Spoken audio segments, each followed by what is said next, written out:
আমার মনেও আছে একটা শো করতে গিয়েছে একবার চিটাগাঙে শো করতে গিয়েছি কোনো একটা ফেমাস হোটেলে। তখন ওখান থেকে আমি নামছিলাম শো করে, তখন আমাকে একটা লোক বলে কি আপনি কি model? I was very glad যে আমাকে মডেল হিসেবে রিকগনাইজ করতে পারছে বা কিছু একটা। সেটা তো কিছু না, মেকআপ টেকআপ দেখে ভাবছি এই মডেলই হবে, বিকজ উপরে শো চলছিল। বলকে আচ্ছা ঠিক আছে আপনি তাহলে আমার রুমে চলে এসেন, আমার কার্ড দিল তার। আমি আচ্ছা ঠিক আছে আসবো। তখন আপনি একদম নিউ কামার, এসব বিষয়ে কোনো আপনার হ্যাঁ না, মানে আমি ঢাকার বাইরে কখনো শো করতে চাইনি, ঢাকার বাইরে শো ফার্স্ট করতে গিয়েছি কোনো একটা, যেটা বলছিলাম ফেমাস হোটেল, সেই ফেমাস হোটেলের যে মালিক he is now my very good friend. আমি তাকে সেদিন বলতেছিলাম এই ঘটনা, যে আপনার হোটেলে আমার এই ঘটনা করছে। বলছি চি আমি রিয়েলি সরি। আপনার সরি বলে কি হবে, এটা তো একটা র্যান্ডাম একটা লোক। তখন আমার ধারণাই নাই লোকটা আমাকে কিসের জন্য কি কেন আসতে বলেছে। আমি ভাবছি কি আচ্ছা আমাকে মডেল হিসেবে রিকগনাইজ করতে পারছে, আমি এতেই খুশি। আমি রুমে যাওয়ার পর অনেকক্ষণ পর আমি বুঝলাম যে লোকটা বাজে একটা উদ্দেশ্যের জন্য আমাকে ডেকেছিল। বিকজ তার আগে পর্যন্ত মনে করেন তো আমাদের প্রবলেম ছিল কি, আব্বা টাকা দেয় না, আমার বয়ফ্রেন্ড আমার সাথে চিট করছে, পড়াশোনার রেজাল্ট খারাপ হচ্ছে, তার বাইরেও যে কি নোংরা একটা জগৎ আছে পৃথিবীর। এতদিন কিন্তু আমি protected, what ever it is, মনে করেন দুঃখ কষ্ট পাচ্ছি, কাঁদছি, বাট তার বাইরে আপনাকে নিয়ে অনেক খেলার মানুষ আছে। এবার এসে আমি ওই জগতে এসে মহাসমুদ্রে পড়লেন আর কি, পুরা মানে পুকুর থেকে মনে করেন মোটামুটি সমুদ্রে যে পড়ে গেছে একেবারে। একই ফটোগ্রাফার, তারপরে বিভিন্ন জন, তারপরে এবং এক একটা টাইমে না মনে করেন এক একজন গডফাদার থাকে এক একটা মিডিয়াতে। সো ফটোগ্রাফার সে পুরো মিডিয়া সে তখন কন্ট্রোল করছিল। আমি তাকে ফুল ইগনোর করে আই ক্যানট ওয়ার্ক। সাপোজ আজকে যদি একটা মডেল আসে, এসে যদি সে উল্টাপাল্টা আমার এগেনস্টে যে কাজ করতে পারবে না, আমি এখন মিডিয়াতে অনেক ভালো একটা জায়গায় আছি, খুব স্বাভাবিক। একটা নতুন একটা আর্ট এসে আপনার এগেনস্টে যে কাজ করতে পারবে না, যদি আপনার কোনো ইল মোটিভ থাকে, যদি আমার কোনো ইল মোটিভ থাকে, সেক্ষেত্রে আমি বলছি। তো তখন এসে আবার সাথে সাথে দেখেন টাকার চিন্তার পাশাপাশি হচ্ছে আমার পড়াশোনা। বিকজ তখন আমি সায়েন্স নিই, এইচএসসিতে আমি সায়েন্স নিই। শুধু নট অনলি সায়েন্স, আমি হায়ার ম্যাথ বায়োলজি দুইটাই নিয়ে। আম্মা আমাকে বলেছে তুমি পারবা না, তুমি কমার্স নিয়ে নাও, কমার্স নিলে তোমার জন্য বেটার হবে, বিকজ সায়েন্সের পড়া অনেক বেশি। সায়েন্স না আম্মা, আমি পারবো, সবই করবো, কেন পারবো না। আমার তখন এরকম একটা ইয়ে ছিল যে আমি আমার মিডিয়ার জন্য আমি আমার পড়াশোনা, আমি আমার এটা মানে আমি যেটা হতে চাচ্ছি সেটা আমি ক্ষতি হতে দেবো না। বিকজ অনেকটা মিডল ক্লাস সেন্টিমেন্ট সবসময় ছিল যে হয় ডাক্তার, ইঞ্জিনিয়ার বা ব্যারিস্টার হব। তো আমি যদি ডাক্তারই পড়তে চাই, আমার বায়োলজি লাগবে, ইঞ্জিনিয়ারিং পড়তে গেলে আমার হায়ার ম্যাথ লাগবে। সো আমি আমার অপশনগুলো সব খোলা রাখতে মানে বেসিক্যালি তখন আপনি মডেল হিসেবে পরিচিতি পাবেন এরকম কোনো ইন্টেন্স মাথায় ছিল না? না না একেবারেই না। একটু শখের বয়সে করতাম, আর খুব একটা ইয়ে ছিল যদি টাকা পয়সা ইনকাম করতে পারি তাহলে তো খুবই ভালো হবে, তাহলে আমার একটা ইয়ে হয়ে যাবে। তখন ছোটবেলায় এফটিভি দেখতাম, এইটাই। মানে ওরকম কোনো ফ্যামিলি থেকেই আসেনি যে মডেল হবো, ওই স্বপ্ন নিয়ে আসবো। এখন যে মানুষরা এসে বলে যে আপু মডেল হবো, কি করব, প্রশ্নই ওঠে না, ওরকম ইয়েই ছিল না আমার। বাই দ্য টাইম এই যে যখন মডেলিং স্টার্ট করি, আমার চাচা আবার আর্মিতে, আমার চাচা আমাকে আমার নিতে আসে যে খুলনায় পাঠিয়ে দেবে, মডেলিং করতে দেবে না।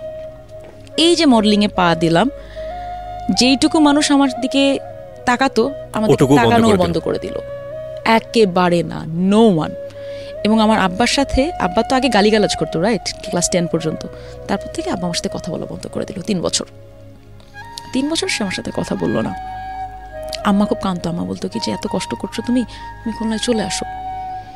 আমার মনে আছে কিবরিয়া ভাই, তারপরে একটা টাইমের পর আমি যখন ওই পেইং গেস্ট থেকে এসে আমি যখন নিজে একটা ফ্ল্যাট নিলাম, বিকজ আমার বড় বোনও তখন আসবে, আমার বড় বোনও তখন থাকবে। তো আম্মা বললো কি তোমার বড় বোন আর তুমি মিলে, আমরা মিলে একটা ফ্ল্যাটে আমরা সবাই মিলে টাকা দেবো, তাহলে তুমি ইয়ে করতে পারবা।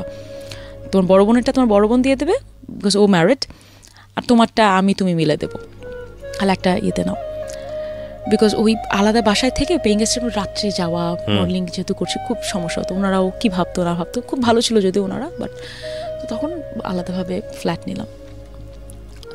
তখন আবার আর একটা সমস্যা স্টার্ট হলো, সেটা হচ্ছে আমার বড় বোন আমাকে অনেক, প্রতি রাত্রে আমি যখন দেরি করে আসতাম মাঝে মাঝে, তখন আমার আম্মাকে উল্টাপাল্টা কথা বলতো। আমার বড় বোনের হাজব্যান্ড পিআইটা করছে, এটা করছে, জাস্ট চাতা কথা বলা স্টার্ট করতাম। এই বড় বোন কি মানে উনি যে পাক প্রতিবন্ধী ছিল? জি, আচ্ছা আচ্ছা। ওনার দুইটা বাচ্চাও আছে মাশাআল্লাহ, সুস্থ এখন। ও কেন যেন আমাকে দেখতে পারতো না, একেবারে আমাকে সহ্য করতে পারতো না। এত সমস্যা হয়ে গেল, তখন আম্মা একটা টাইমে বললো কি যে ঠিক আছে তাহলে তোমরা একসাথে থেকো না, তাহলে তোমরা আলাদা হয়ে যাও, তুমি আলাদা, আমার বড় বোনের নাম কেয়া, তুমি আলাদা নাও, পিয়া তুমি তোমার মতো থাকো। তো এখন যেহেতু একটা বাসা নিয়ে নিছি, এখন এখান থেকে আবার হোস্টেলে যাবো, করবো, সম্ভব হবে না। তখন চিন্তা করলাম আম্মা এইভাবেই থাকি। আম্মা বললো তুমি তো একা থাকতে পারবো না, একা তো তোমাকে রাখতে দেবো না একটা ফ্ল্যাটে।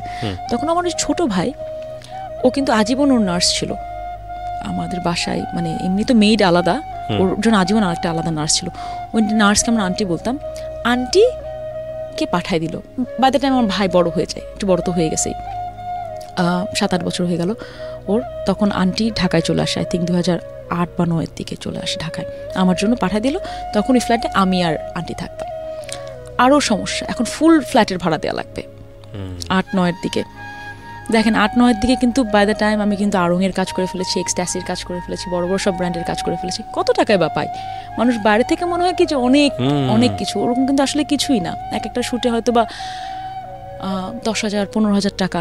ওই শ্যুটটা কবে আবার আসবেও কি আসবে না এটারও তো কোনো নাই, কতদিন পরে আসবে। তো ওখান থেকে আমি যাই হোক, আমি সবার আগে যেটা করতাম, আমার মনে আছে, আমার ডায়েরিটা এখনও আছে, আজকে 20 টাকা রিক্সা ভাড়া, এই 10 টাকার এটা কেনা, এই হিসাবটা আমার কাছে এখনও আছে। আমি এইভাবে করে হিসাব করে চলতাম, এবং সবার আগে আমি বাড়ি ভাড়াটাকে জমাতাম, যেটা ওখানে থেকে বাড়ি ভাড়াটাকে জমাতাম। আপনি দেখেন, আমি যদি যখন শর্টকাট নিতে পারতাম কিন্তু একেবারেই সহজ। আমি যথেষ্ট দেখতে মোটামুটি ছিলাম, লম্বা ছিলাম, মডেলিং করতাম। আমি যদি একটা শর্টকাট নিতাম, একটা বাড়ি কেন, বাড়িই হয়ে যেত, নিজের বাড়িই হয়ে যেত তখন। আর আমি কিন্তু কোনো শর্টকাট নিইনি তখন। দেখেন তখন এসে এরকম দিনও গিয়েছে, বাসায় বাজার করার টাকা নাই, আমি বসে বসে দেখছি, নাটক দেখছি, বাসায় নাই, কোনো সমস্যা নাই, আমি বসে বসে পড়ছি, আমার ইন্টারমিডিয়েটের পড়া পড়ছি আর টিভি দেখছি, বাসায় কিন্তু নাই। এখানে আমি একটা কথা বলি, এই যে যখন আমি 2008 সাল, এটা 9 সালের কথা মনে আমি বলছি আপনাকে, বাট 8 সাল থেকে আমার ফারুকের সাথে পরিচয় হয়। আচ্ছা, ফারুকের সাথে পরিচয় হয়। Nice man. আমি আপনার ফেসবুকের অনেক বড় ফ্যান, একটু যাবে কাটবো না আমি, আমার আইডির অনেক বড় ফ্যান। এন্ড এখন এমন অবস্থা, যেটা আমি বলছিলাম, পিয়ার সঙ্গে আমার মাঝখানে আরেকবার একটা ইউএসএইডের কাজ হচ্ছিল, ইউএসএআইডি, যে আমি পোস্ট দেখলেই বুঝতে পারি যে এটা কার পোস্ট হতে পারে, এটা আর মানুষের নামটা দেখতে হয় না আমার। যারা জানে না তাদের জন্য বলি, ফারুক হচ্ছে আমার হাজব্যান্ড, ফারুক হাসান সামির ওর নাম। তো ফারুকের সাথে পরিচয় হয়, এবং ফারুকও তখন মনে করেন লন্ডন থেকে পড়াশোনা করে আসছে, 10-12 বছর দেশের বাইরে ছিল, আসছে। আমাদের মধ্যে এমন রিলেশনশিপ ছিল, আমরা যখন তো ঘুরতাম, ঘুরে টুরে বাসায় চলে আসতাম, কিন্তু গিভ অ্যান্ড টেকের কোনো ব্যাপার না। বলবো মনে করেন সাপোজ আমি ওর কাছ থেকে টাকা নিচ্ছি, বা ও আমাকে টাকা দিচ্ছে, বা ও আমাকে উত্তরা, ওর বাসা তখন গুলশান থেকে আমাকে উত্তরা নামাই দিচ্ছে, কিচ্ছু না, কিন্তু জাস্ট KFC-তে যাচ্ছি, এখানে যাচ্ছি, ওখানে খাচ্ছি, যেটা বয়ফ্রেন্ড গার্লফ্রেন্ড একটা নর্মাল রিলেশনশিপ, ওরকমই। He proposed you? Of course he proposed me. No way I'm gonna propose anyone in my life, man. He proposed me. তো প্রপোজ করার পরে ওগুলো খুব সুইট মোমেন্ট, ওগুলো খুবই সুইট মোমেন্ট, বাট সুইট মোমেন্টের পাশাপাশি এত স্ট্রাগলের এত বড় বড় প্রবলেম ছিল, সুইট মোমেন্ট আর খুঁজে পেতাম না। তখন এরকম দিনও আছে, ফারুক আমার বাসায় আসছে, আন্টি দরজা খুলছে, এই কি অবস্থা পিয়া, আন্টি কেমন আছেন, পিয়া কি করছো তুমি? আমি কিন্তু করিনি, হয়তো ভাত ডাল দেখে আমি কিন্তু বসে আছি, বসে আছি। আমার একটা ব্যাপার ছিল, ও যদি আমাকে খাওয়াতো, পরের বার আমি ওকে খাওয়াতাম, যাতে করে কখনো মনে করতে না পারে যে ওর উপর আমি ডিপেন্ডেন্ট। হ্যাঁ, বা আমারও খারাপ লাগতো। তো ওই কারণে মাঝে মাঝে বেরোতাম না, আমি বেরোবো না, আমার টাকা না থাকলে আমি বেরোতাম না। ও না বুঝে তো, পিয়া তোমার কাছে মনে আজকে টাকা নেই, কারণ তুমি বেরোচ্ছ না, হাসাহাসি শুরু করে দিত, খুব হাসতো, ওই চলো কিছু হবে না, চলো আজকে না, আমি আজকে যাবো না, আজকে বাইরে যাবো না। এরকম দিনও গিয়েছে। আম্মা 200 থেকে 300 টাকা কুরিয়ার সার্ভিসে পাঠিয়েছে, আমি আম্মাকে ফোন করে বলতাম না, আম্মা বাসায় বাজার নেই, আমি বলতাম না, আমার খুব খারাপ লাগতো। তখন আন্টি মাঝে মাঝে বলতো, আমি আন্টি বলবেন না, কিন্তু আম্মাকে আন্টি মাঝে মাঝে বলে দিত। আম্মা আন্টি হেঁটে যে কুরিয়ার সার্ভিস থেকে টাকা 200-300 টাকা নিয়ে এসে, ওখান থেকে একটা মুরগি কিনে নিয়ে এসে 200 টাকা দিয়ে তারপর সে বাসায় আসতে, তারপর রান্না করে দিত। মানে আমি এরকম ফেসও আমার গিয়েছে লাইফে, একবার না বেশ কয়েকবার গিয়েছে। ও আচ্ছা, এর মাঝখানে তখন থেকে একটা সমস্যা হয়েছিল, যে একটা লোক, হি ওয়াজ আ মানে ভেরি রিচ পারসন, একটা বিজনেসম্যান, আমার পিছনে যেইভাবে লাগলো কিবরিয়া ভাই, আমি জানি না কিভাবে। ফারুক ভাই তখন আপনার সাথে রিলেশনশিপ? হ্যাঁ, ফারুকের সাথে আমার রিলেশনশিপ আছে তখন। আমাকে জাস্ট ব্ল্যাকমেল করতো, যে আপনি আমার সাথে দেখা না করলে আমি ও বাই দ্য ওয়ে, আমি তার সাথে আমার পরিচয় কীভাবে, তার সাথে পরিচয় হচ্ছে তার অফিসে আমি জব করতাম, বলতাম না প্রচুর পার্ট টাইম জব করতাম, যখন ঝামেলা করলাম তখন জব ছেড়ে দিলাম। পরে সে আমাকে একটা টাইম এসে প্রপোজ করে, প্রশ্নই ওঠে না। তার ওয়াইফ আছে, ওয়াইফও আমাকে ফোন দিয়ে I think you got 100 of propose in your life. না, তারও বেশি, তার অনেক বেশি।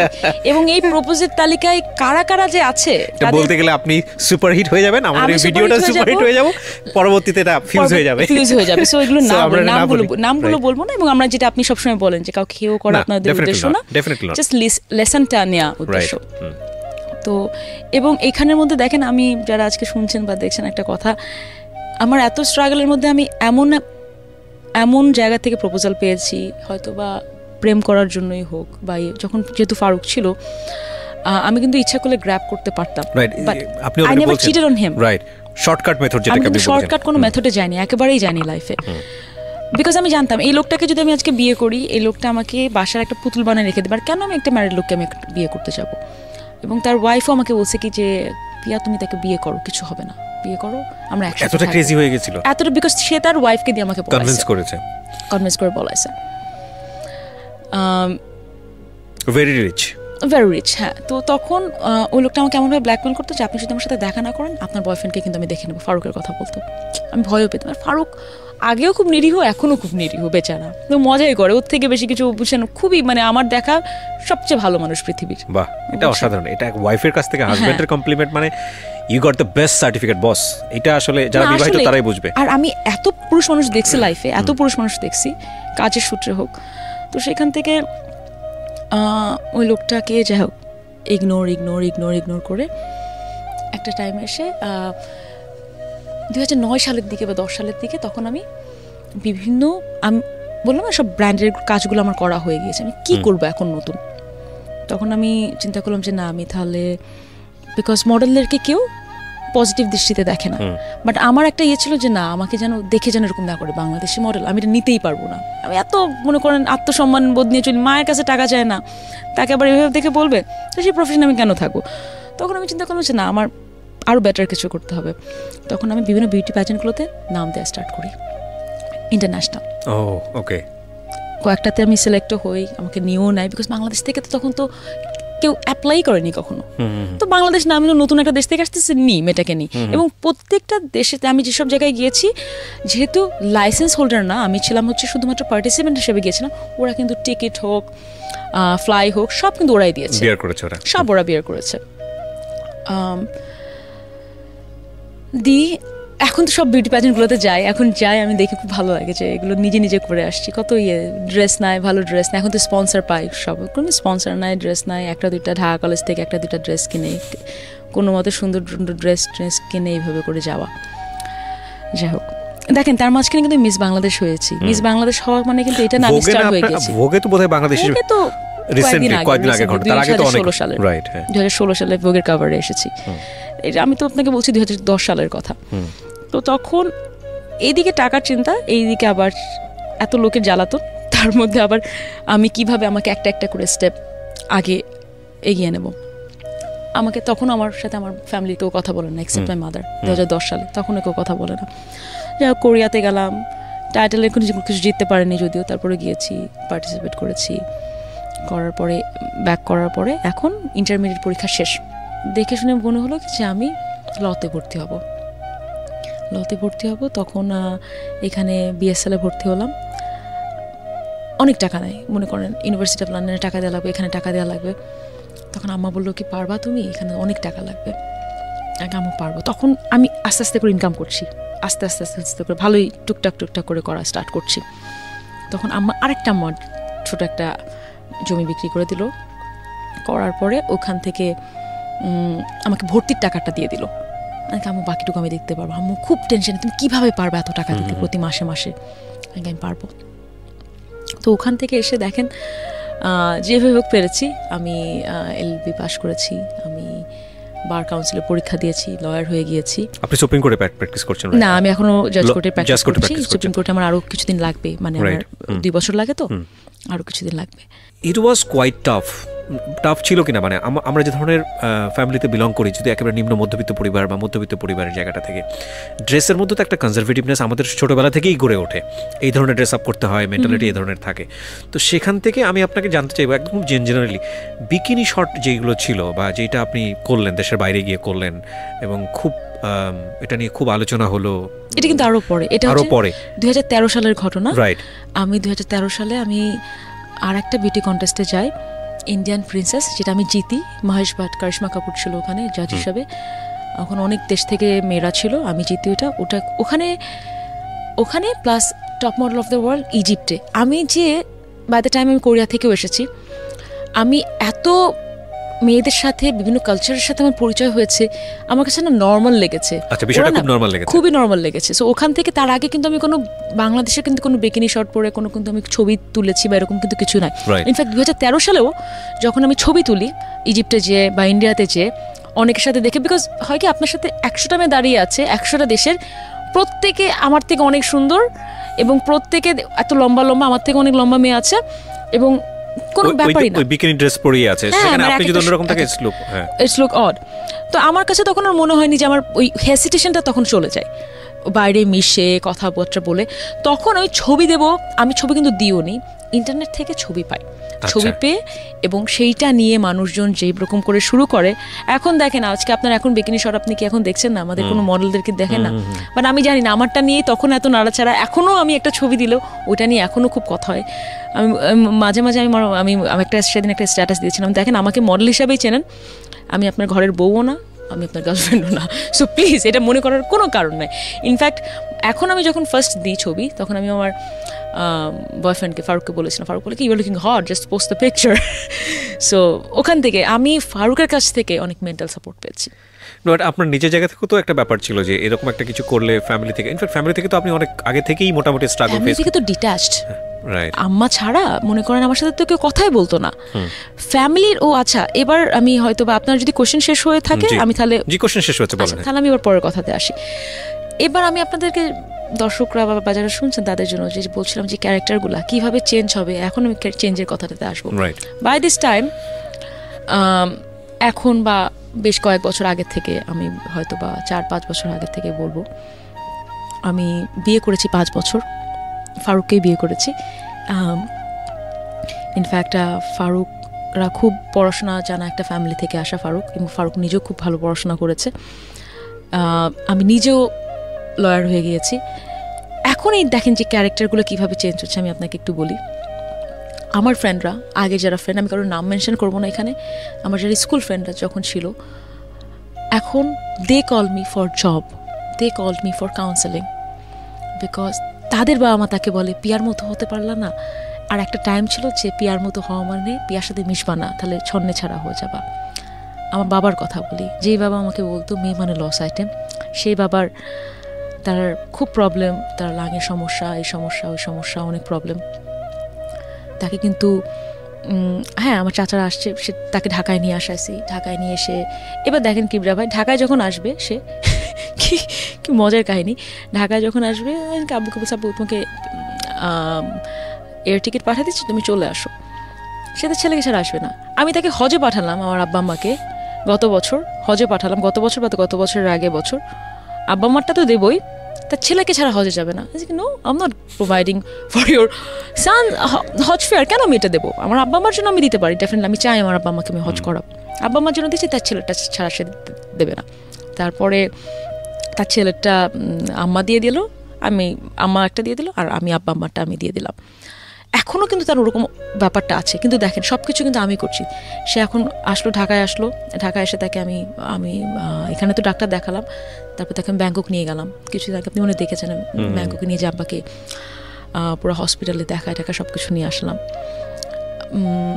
তারপরে আমার যে ফার্স্ট বয়ফ্রেন্ড, সে আমাকে মাঝখানে ফোন দিয়েছিল, মাঝখানে ফোন দিয়ে আমাকে বলছে সে একটু সমস্যায় পড়ছে, তার থাকার জায়গা লাগবে। আগে থাকার জবটা বললে হয়তো আমি শুনেছি ওর জীবনে গার্লফ্রেন্ডও হয়নি, পড়ালেখাও করেনি, বুঝছেন? মাথার চুলটাকে ওঠেনি আর পরবর্তীতে আল্লাহ জানে, ওটা দেখা হয়নি, আমি তো দেখিনি, দেখলে হয়তো বা বলতে পারতাম। তো আমি তখন হয়তো বা জব লাগলে বা কিছু লাগলে হয়তো আমি হেল্প করতে পারতাম। পরে থাকার জায়গা আমি এসব আমি জানি না, কি না কি করবে না করবে আমি চিনি না, এখন কি করে আমি তো জানিও না, লাস্টে অন্য একটা কেসে পড়ে যাবো আমি, এরকম সমস্যায় পড়ে যাব। তো সেই কারণেই বললাম যে কথা হয়েছে, পরে হয়েছে, এখন আপনি করে বলি এই কারণেই বলছিলাম। তারপরে মাঝখানে অনেকবার ফোন দিয়েছে, ফোন আমি ধরিনি। মাঝখানে আমার মাও আমাকে ফোন দিয়েছিল 3-4 বছর আগে, তখন বিয়ে হয়েছে জাস্ট। বলছে কি যে ও তো তোমাকে ফোন দিচ্ছে, তুমি ফোন ধরছো না। আন্টি আপনার মনে জানেন না আমি বিয়ে করেছি। হ্যাঁ আমি জানি। তাহলে আমি কেন ওর সাথে কথা বলবো? এই মহিলায় আমার বাসায় যে আমার ফুপুর কথায় ক্লাস 9-10 থাকতে আমার বাসায় সবাইকে শাসায় আসছে, আপনার মেয়ে এত খারাপ, আপনার মেয়ে আমার সাথে মিশে, আমার ছেলের সাথে মিশে, ছেলেরা তো ছেলে, আর আপনার মেয়ে কেন ইয়ে করে। এই মহিলাই আমাকে এখন ফোন দেয়। তবে দেখেন আপনি যখন সাকসেসফুল হয়ে যাবেন, right, it's a very important point, কিভাবে একটার পর একটা আপনার চেঞ্জ হচ্ছে। তারপর আমি কিন্তু বিজনেসও করি। হ্যাঁ, আমি বিজনেস এই কারণে করি কারণ আমি একটা টাইমের পর দেখলাম যে ভালো লয়ার হয়ে যখন আমি টাকা ইনকাম করব অনেক টাইম লাগবে, যেটা আপনার প্রত্যেকটা প্রফেশনেই লাগবে। যেটা মনে করেন আমার মডেলিংয়ে অনেক বছর লেগেছে, আর মডেলিংও কিন্তু আমি সারা জীবন করতে পারবো না, আরও হয়তো বা কয়েক বছর, দ্যাটস ইট। তারপরে তখন আমি চিন্তা করলাম আমার বিজনেস করা লাগবে। এই বিজনেসও স্টার্ট করলাম। বিজনেস স্টার্ট করার পরে আমি একটা অফিস স্পেস নামে একটা জায়গা করি, যেখানে শেয়ার্ড অফিস, আপনার ফার্নিশড অফিস থাকবে। প্রচুর টাকা ইনভেস্ট করি আমি, আমার যত সেভিংস ছিল আমি সব সেভিংসের টাকাটাতে ইনভেস্ট করি। সেটা হচ্ছে আমার শ্বশুরের জায়গা, বাট ইনভেস্টমেন্ট পুরো আমার বললে ভুল হবে, আমার আর আমার হাজব্যান্ডের, আমরা যা হবে 50% আমরা প্রফিট করবো। ইউ ব্রট এ কার? আচ্ছা, হ্যাঁ, ওটাতে পরে আসছি। অডি, এবং এটা তো ওনার 50% শেয়ার। হ্যাঁ, ওইটাও 50% সবকিছুতে, মানে আমার হাজব্যান্ডের সবকিছুতে। একটা ভালো যদি আপনি রাইট পারসনকে বিয়ে করতে পারেন, আপনি অনেক উপরে উঠতে পারবেন, ট্রাস্ট মি। এবং আপনি যদি ভুল পারসনকে বিয়ে করেন, আপনি ততখানি ঠাস করে নামতে থাকবেন। বাট অনেকটা লাকেরও ব্যাপার আছে এখানে, দোষ দিয়ে। আমার এত ফ্রেন্ডরা এখন ফোন দেয় আমাকে, ডিভোর্স দিচ্ছে, কাউন্সেলিং করবে, হাজব্যান্ডের সাথে ঠিক নাই, সব স্কুল লাইফের ফ্রেন্ডরাই, মানে খারাপও লাগে তখন। তো যাই হোক, দেখেন এখনও এসে কিন্তু যে প্রবলেম একেবারেই নাই বললে ভুল হবে। যেদিন আমি মার্চ মাসের 4 তারিখে গত বছর মোটামুটি আমি সেট আপ হয়ে গেছে, টুকটাক বাকি আছে, ওটা আমি লঞ্চিং করবো এপ্রিলে বা মে মাসে। আমি 1.5 কোটি টাকার উপরে শুধুমাত্র আমার জায়গা ছাড়া আমি ইনভেস্ট করেছি। আমার জন্য still a lot of money, মানে। তো আমি তখন করার পরে 28 তারিখে কোন একটা আসবে, বিদেশ থেকে কয়েকটা সংস্থা আসবে, তারাও ভাড়া নেবে, টাকা দিয়ে যাবে। অ্যান্ড 27 তারিখে আগুন লাগলো পুরো জায়গায়। বনানীর, and that's famous FR tower. Okay. আমার টাওয়ারের ল্যান্ড ওনার হচ্ছে আমার শ্বশুর, ফারুক টাওয়ার। আচ্ছা, ফারুক রূপায়ণ টাওয়ার। বাট আপনার জামাইকে দেখে তো মনে হচ্ছে কিছুই হয় নাই, মানে ওনার স্ট্যাটাস, ফেসবুকের স্ট্যাটাস। না, হি is a very cool person, very cool person. কিন্তু আমি না পুরা ভেঙে পড়ি যে এত, শুধু সেইটা না, মনে করেন টাকা পয়সার কথা বাদই দেন, আমার শ্বশুরকে নিয়ে তখন দৌড়াদৌড়ি। ওনাকে ভদ্রলোক জীবনে পুলিশ দেখেনি, তাকে জেলে নিয়ে যাচ্ছে।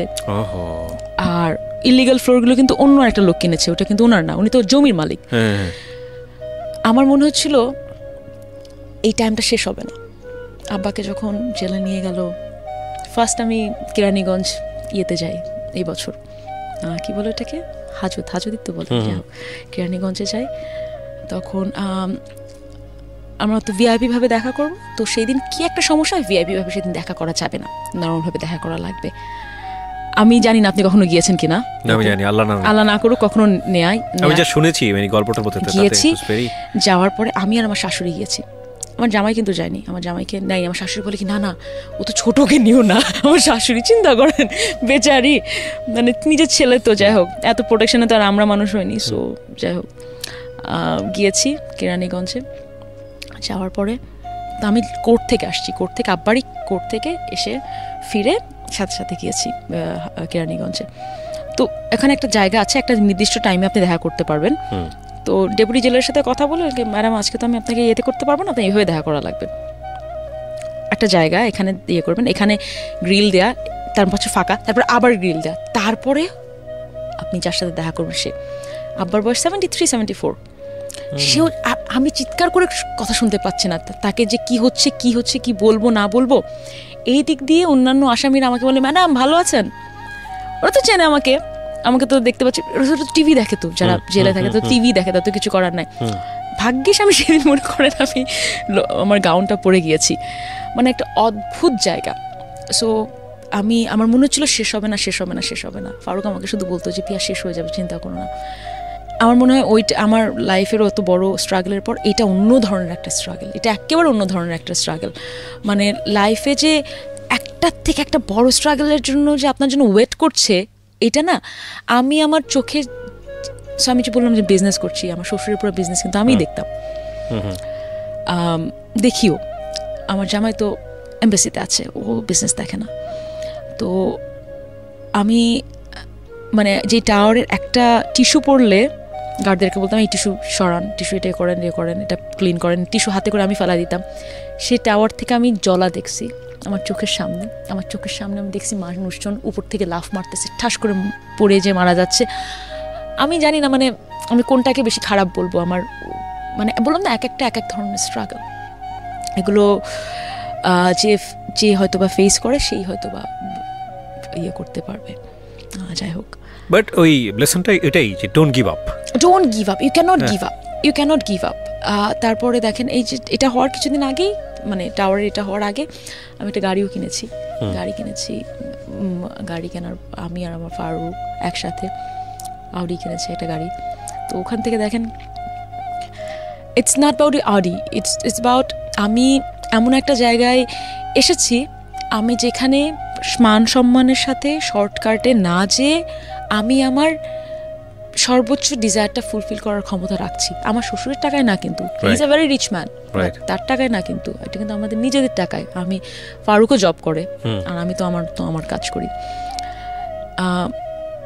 যাই হোক, এখানেও স্ট্রাগল শেষ না, এখন নতুন স্ট্রাগল। মোটামুটি টাওয়ারটা ব্যাক করানো লাগবে আমাদেরকে। টাওয়ারটা এখনও লিগালি বন্ধ আছে, কমার্শিয়ালি বন্ধ আছে। আমি এখন যেহেতু ওখানের বিজনেসটা আমার থেমে আছে, আমার ইনভেস্টমেন্টটা পুরো ওখানে চলে আছে, আমি নতুন একটা বিজনেস এখন সেভিংস করে নতুন একটা বিজনেস আমি ফেসবুকে ছবিও দেখেছিলাম যে অফিস ডেকোরেশন হলো, সেটা ভেরি নাইস, খুব সুন্দর করে করেছিলাম। তো সেটাই বলছিলাম যে যেই পিয়া জান্নাতুল ঢাকা শহরে যখন আসলে কত সালে, 2007 সালে, অ্যান্ড ইট অ্যাবাউট 13 ইয়ার্স, 2020-এ গিয়ে 13 বছর হবে, and it is lucky 13 for her. আপনি চিন্তা করে দেখেন যে 13 বছরে সে কোথায় আজকে। পুরো বাংলাদেশের যে মডেল ইন্ডাস্ট্রি, সেখানে সে icon, and very rich icon যদি বলি। ইন্টারন্যাশনালি সে এতটা রিকগনাইজ। এবং আমি বলছিলাম যেটা, যে দেখুন একটা মানুষ মাস শেষে খাবারের যে পয়সাটা সেটা ছিল না, সে নিঃসন্দেহে এখন কোটিপতি, ব্যক্তিগতভাবেই কোটিপতি।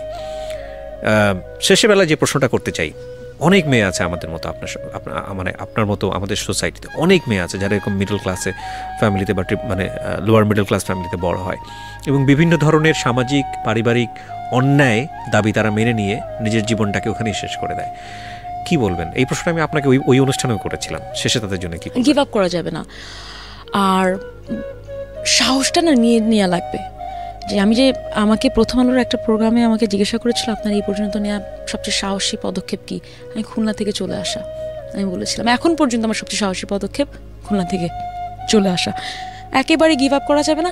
আর আমার মনে হয় সিচুয়েশনটা আপনাকে মাঝে মাঝে এমনভাবে দাঁড় করিয়ে দেবে, ওখান থেকে আপনার না পদক্ষেপটা জাস্ট নিয়ে নিতে হবে। আর একটা জিনিস আমি শিখেছি, কিছু কিছু জিনিস মনে হয় যে প্রবাদ বাক্য, এগুলো প্রবাদ বাক্য না, এগুলো সত্যি। মানুষ তার স্বপ্নের মতো বড়, আসলেই মানুষ তার স্বপ্নের মতো বড়। আপনি যে স্বপ্ন দেখবেন, আপনি যদি ওটার পিছনে থাকেন, আপনি জানেনও না আপনি কখন ওইটার সমপরিমাণ জায়গায় চলে যাবেন। আমি যেই মডেলিং ইন্ডাস্ট্রিতে এসে মানুষজন এইভাবে তাকাতো, মডেল মানে খারাপ, মডেল মানে এরকম, নায়িকাদের তো মনে করেন আমি মুভি করেছি, বাট আমি তো মেইন মডেল হিসাবেই পরিচিত, রাইট? বাট নায়িকাদের জন্য তাও একটা ইয়ে ছিল, বাট মডেল শুনলেই কেমন যেন মানুষ করতো।